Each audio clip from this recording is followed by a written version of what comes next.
Hello everyone, and welcome back to another conversation brought to you by Healthy Food and Health. I'm really excited that you're here with me today, because we're going to talk about something you and I probably use every single day, often without thinking about it: salt. Yes, that tiny white crystal that hides in almost every kitchen, every dish, and every snack. It may be small, but it plays a massive role in your body, and believe me, it's a lot more complicated than just too much salt is bad. Now, I know what you might be thinking. Salt? I know salt isn't good for me. That's old news. But the truth is, salt isn't just a villain. It's essential. It's something our bodies actually need to survive. Without salt, your muscles wouldn't contract properly, your nerves wouldn't transmit signals correctly, and your cells would lose their balance of fluids. You see, salt, or more specifically, sodium, helps regulate blood pressure, supports nerve function, and keeps the right amount of water inside and outside our cells. But here's the tricky part: even though we need salt to live, too much of it can be harmful. That's where it gets confusing, because the line between enough and too much is thin and often invisible. How do we know how much is enough? How much is too much? And how do we figure this out when the food industry puts salt in everything from breakfast cereal to frozen vegetables? Let's start with a basic number. According to the World Health Organization and most national health agencies, adults should consume less than 5 grams of salt per day, which is roughly about 2 grams of sodium. That's less than a teaspoon. And yet, in many countries, people consume double that amount or more, sometimes without even realizing it. You don't have to shake a salt shaker at your meal to be over the limit. The salt is already there, hidden inside sauces, breads, deli meats, canned soups, processed snacks, and even so-called healthy frozen meals.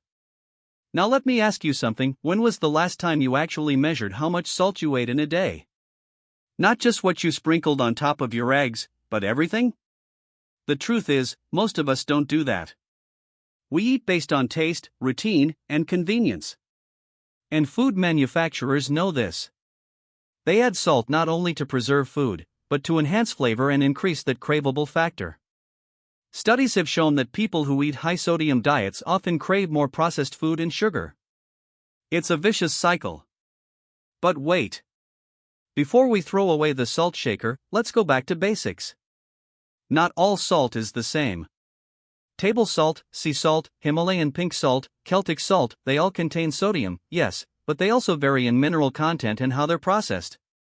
For example, refined table salt is often stripped of trace minerals and mixed with anti-caking agents, while sea salt and rock salt may retain minerals like magnesium, calcium, and potassium.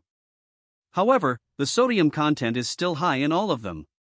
So swapping one type of salt for another might feel more natural, but it won't necessarily make a big difference in how much sodium you're consuming. This is where we start thinking about awareness, not fear, not obsession, but awareness. And awareness begins with understanding how salt works in our body. When we consume too much salt, the sodium pulls water into our blood vessels. This increases blood volume and can raise blood pressure, making the heart work harder. Over time, this may contribute to high blood pressure, heart disease, stroke, and kidney problems. In fact, the World Health Organization estimates that 2.5 million deaths could be prevented each year if global salt consumption were reduced to recommended levels. Now that's a big number. But I don't want to scare you, I want to empower you. I want us to look at this together, honestly, and ask, what can we do? What's realistic? Because this isn't about cutting salt out completely. This is about balance. It's about listening to your body, reading your food labels, and making conscious choices, not just for your blood pressure, but for your overall well-being. And that's what we're going to explore together in the next parts of this talk. We're going to take a closer look at how salt sneaks into our diets, how much our bodies truly need, and how to create delicious, satisfying meals without going overboard.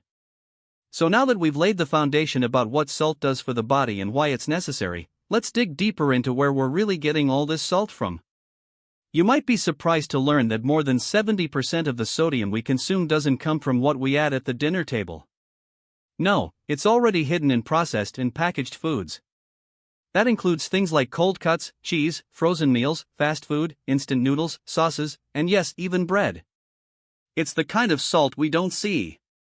It doesn't look like the white crystals we sprinkle on top of our fries. It's invisible, dissolved into recipes, injected into meats, mixed into condiments, and baked into pastries. And that's exactly why it's so sneaky. It's not just about salty chips or French fries. You might eat a bowl of cereal in the morning and think, well, this isn't salty, but that cereal may still have sodium in it to preserve freshness and texture.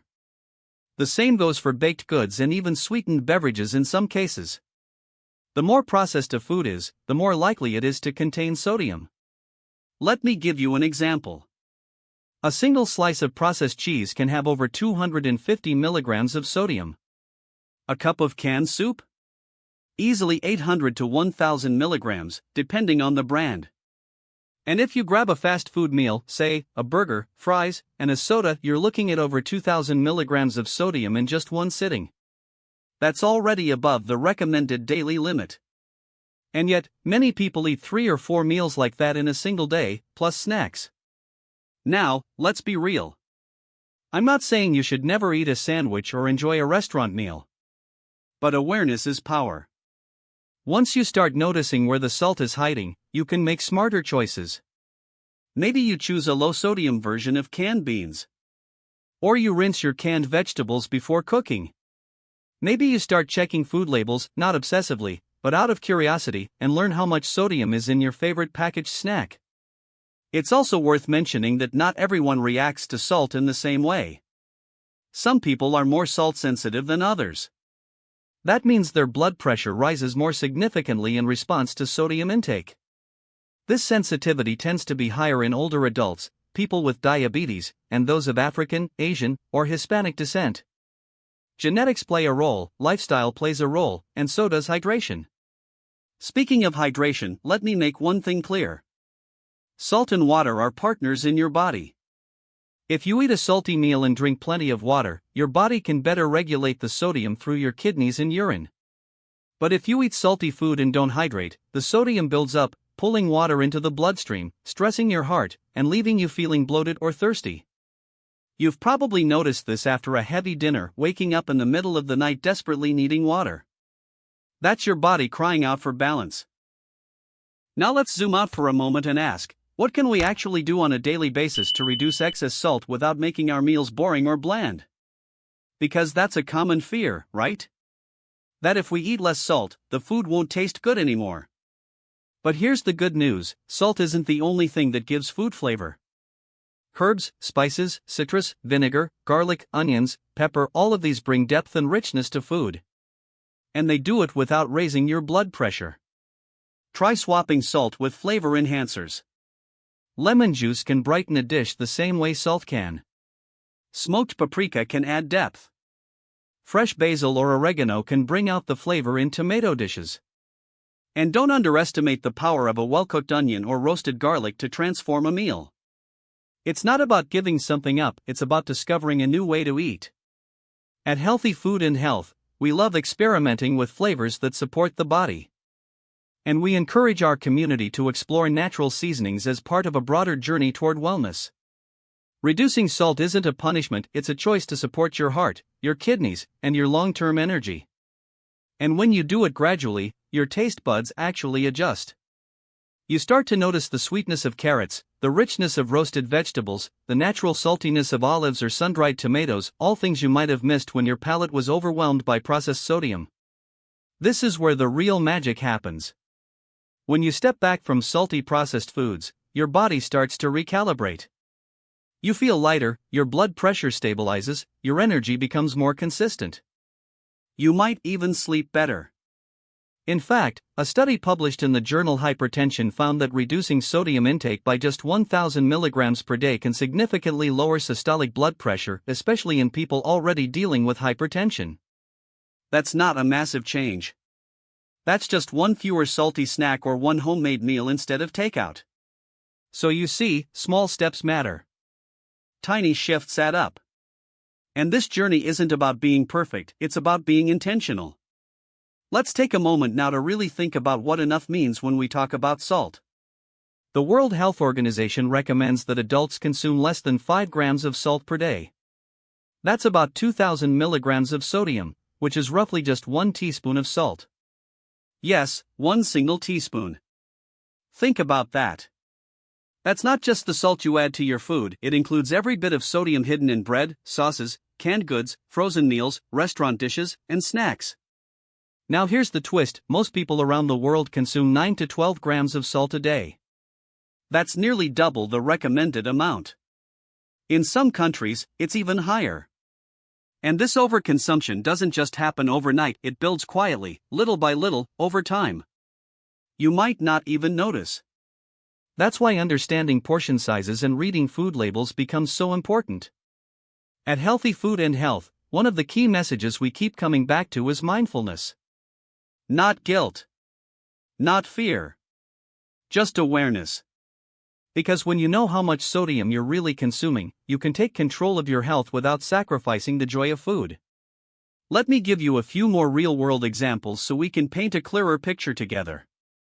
A slice of store-bought pizza may contain anywhere from 500 to 700 milligrams of sodium, depending on the toppings and cheese. A breakfast sandwich? Easily 900 to 1,000 milligrams.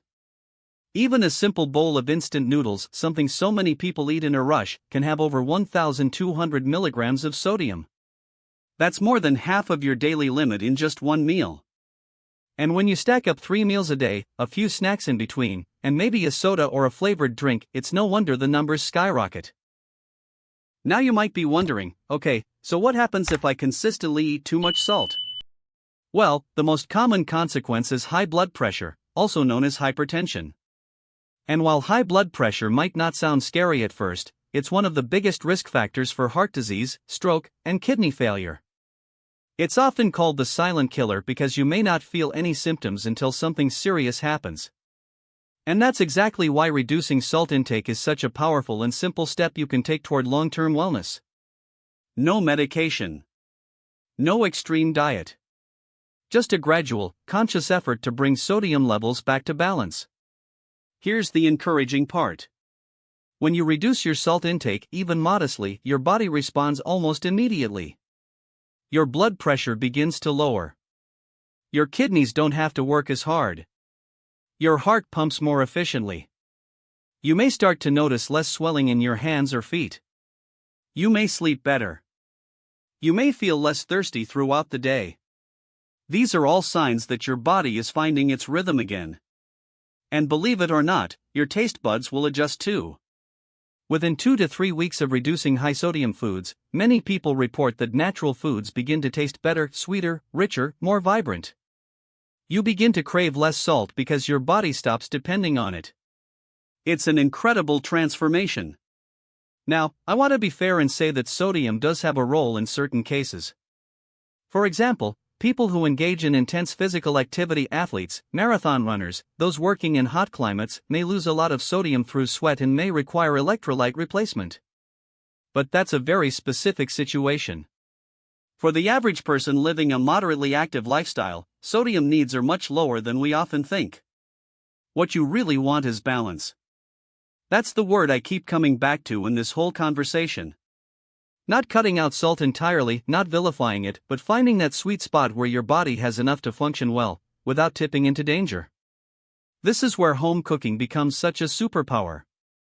When you cook for yourself, you get to decide how much salt goes into your food. You can use fresh ingredients. You can experiment with herbs and spices. You can taste as you go. You have full control. And once you get into the rhythm, you'll find that low-sodium cooking doesn't have to be bland. In fact, it can be exciting because it opens the door to discovering new flavors and healthier habits. If you're wondering where to start, try making small changes. Swap salted butter for unsalted. Choose low-sodium broth or make your own. Add citrus and fresh herbs instead of reaching for the salt shaker. Buy whole foods instead of processed ones when you can. Each tiny step adds up over time. And don't forget, you're not alone in this. The Healthy Food and Health community is here to support you every step of the way. We're all learning together. Sharing recipes. Swapping ideas. Encouraging each other to live better, one conscious choice at a time. Now let's explore another big piece of this puzzle: hidden salt. Yes, hidden. Because even when we're being mindful, salt can sneak into our diets in ways we don't expect. It's not just the salt you sprinkle on your fries or mix into your soup. It's everywhere, tucked inside the foods we eat every day, especially processed and packaged ones. Let's walk through a typical day and see how salt adds up without us even realizing. You start your morning with a bowl of cereal. Sounds innocent, right? But that cereal could have 200 milligrams of sodium in one serving. Add a slice of toast with butter, another 150 to 200 milligrams. Maybe a little processed cheese? That's another 300 milligrams. And it's still just 8 a.m. Then comes lunch. Perhaps you grab a turkey sandwich from your favorite shop. That deli meat alone might contain over 1,000 milligrams of sodium. Add bread, a pickle, some chips on the side, and suddenly your simple lunch has pushed you over the daily limit. Dinner? Maybe a frozen lasagna because you're too tired to cook. That's easily 1,200 to 1,500 milligrams. And if you pour a ready-made sauce over it or sprinkle a bit of grated cheese? That's more on top. By the end of the day, you've likely doubled your salt intake without touching the salt shaker once. This is what we mean when we say the modern diet is working against us. It's not just about willpower.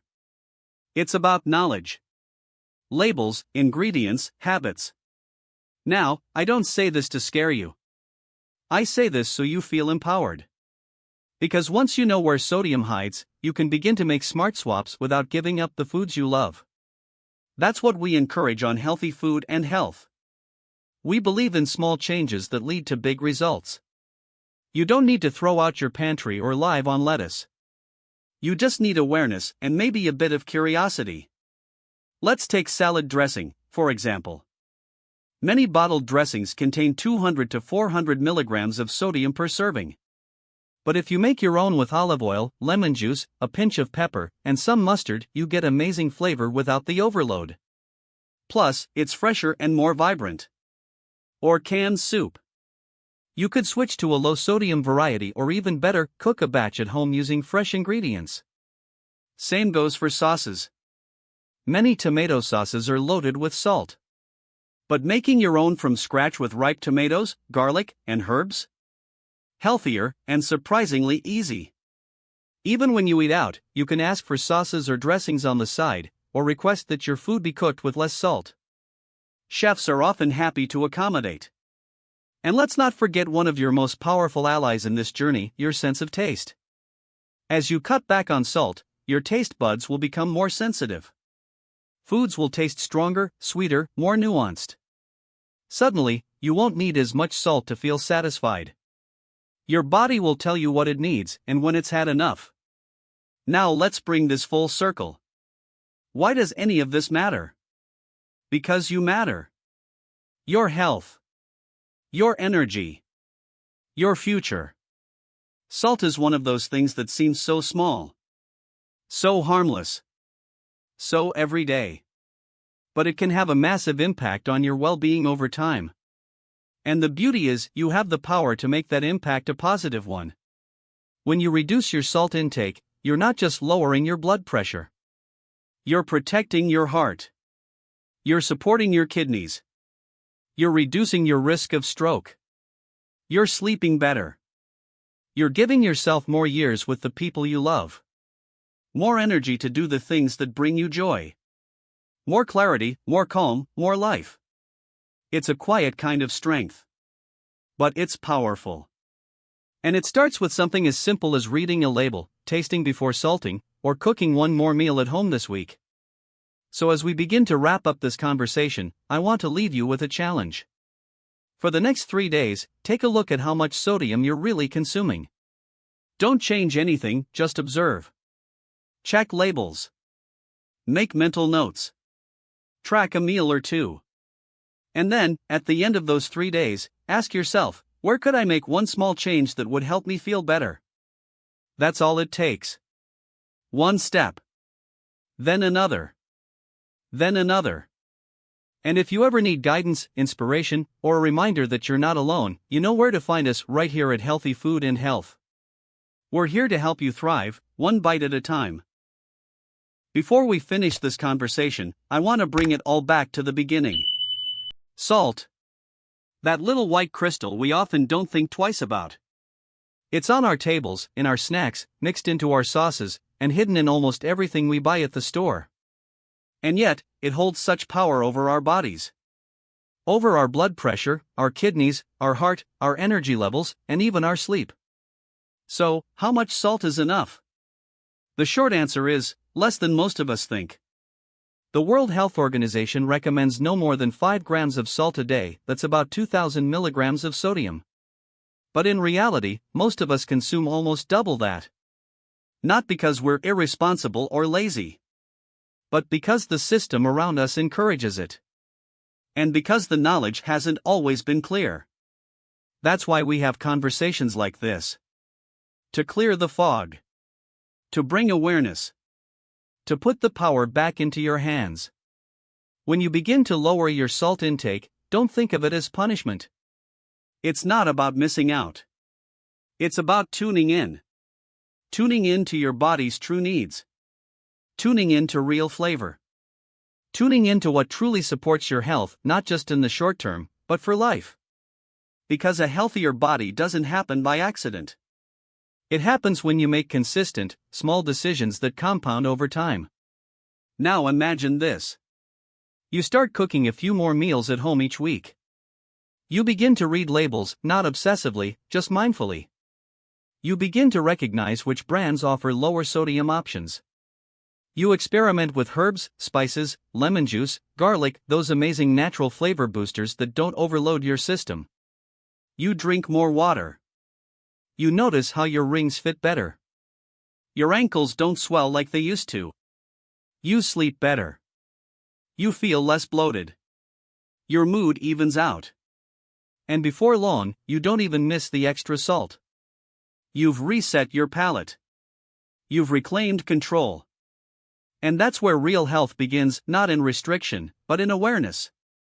I know that change can feel hard sometimes. That we live in a world full of convenience foods and fast answers. But real nourishment doesn't come from the fastest option. It comes from the one you choose with intention. And when you choose to care for your body, even in small ways, your body responds with energy, clarity, and strength. That's the journey we're all on together at Healthy Food and Health. We don't preach perfection. We celebrate progress. We share recipes that make you excited to cook. We break down complex topics like salt into real, human conversations like this one. Because we know you don't need fear. You need facts, compassion, and support.